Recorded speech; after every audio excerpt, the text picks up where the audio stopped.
തീരദേശവാസികളുടെ വറുതിയുടെ നാളുകൾക്ക് വിട.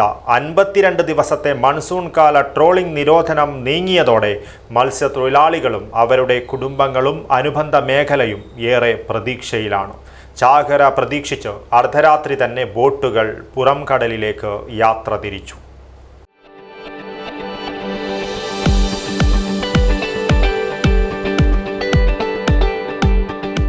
കരുതലിന്റെ കാവൽ ഇനി ഇവിടെ. Wintouch multi speciality hospital, Kasaragod.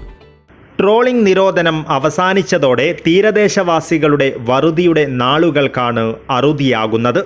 മത്സ്യസമ്പത്ത് വർദ്ധിപ്പിക്കുവാനും പോഷകമൂല്യമുള്ള മത്സ്യങ്ങളുടെ വംശവർദ്ധനവിനുമാണ് കാലവർഷക്കാലത്ത് ട്രോളിംഗ് നിരോധനം ഏർപ്പെടുത്തുന്നത്. പ്രജനനശേഷം മത്സ്യസമ്പത്തിൽ വർധനവുണ്ടാകുമ്പോൾ ചാകരക്കോളാണുണ്ടാകുക.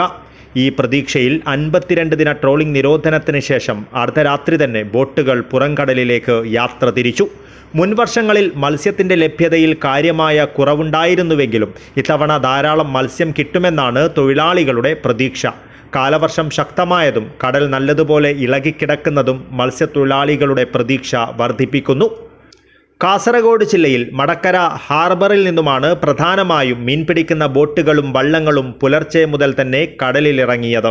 ഉച്ചയോടെ തന്നെ ചെറുമീനുകളുമായി ഇവ തിരിച്ചെത്തി. കാസർഗോഡ് ഹാർബറിൽ നിന്നും ആദ്യ ദിനം യന്ത്രവൽകൃത ബോട്ടുകളൊന്നും കടലിലിറങ്ങിയില്ല. പ്രതികൂല കാലാവസ്ഥ ഒഴിഞ്ഞാൽ യാനങ്ങൾ കടലിലേക്ക് പുറപ്പെട്ടു തുടങ്ങും. കഴിഞ്ഞ ദിവസങ്ങളിൽ വള്ളക്കാർക്ക് ചെമ്മീനും ധാരാളം ചെറുമീനുകളും ലഭിച്ചത് ട്രോളിംഗ് നിരോധനം കഴിഞ്ഞ ആദ്യ ദിവസങ്ങളിൽ മത്സ്യത്തൊഴിലാളികൾക്ക് വലിയ പ്രതീക്ഷ നൽകുന്നതാണ്. അതുകൊണ്ട് തന്നെ ബോട്ടിൽ പോകുന്ന തൊഴിലാളികൾ ചാകരക്കോൾ പ്രതീക്ഷിച്ച് ഉത്സാഹത്തോടെയാണ് ആഴക്കടലിലേക്ക് പുറപ്പെടുക. ട്രോളിംഗ് നിരോധന കാലത്ത് കാര്യമായ തൊഴിലില്ലാതെ കഴിഞ്ഞ ബോട്ട് തൊഴിലാളികൾക്കും അനുബന്ധ തൊഴിലാളികൾക്കും കടലമ്മ ചതിക്കില്ല എന്ന വിശ്വാസമാണുള്ളത്.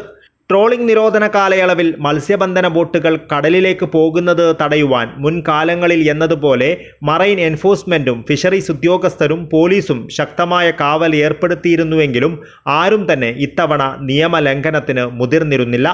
ബോട്ടുകളെല്ലാം കടലിലിറങ്ങുന്നതോടെ മീൻപിടുത്ത തുറമുഖങ്ങളും മത്സ്യബന്ധന കേന്ദ്രങ്ങളും സജീവമാകും. ഇതോടെ കുത്തനെ ഉയർന്നു നിൽക്കുന്ന മീൻവില കുറയുമെന്നാണ് പ്രതീക്ഷ. ട്രോളിംഗ് നിരോധന കാലത്ത് നാട്ടിലേക്ക് മടങ്ങിയ ഇതര സംസ്ഥാന തൊഴിലാളികൾ ഉൾപ്പെടെയുള്ളവർ നിരോധനം അവസാനിച്ചതോടെ തിരികെ ജോലിക്കായി എത്തിത്തുടങ്ങിയിട്ടുണ്ട്.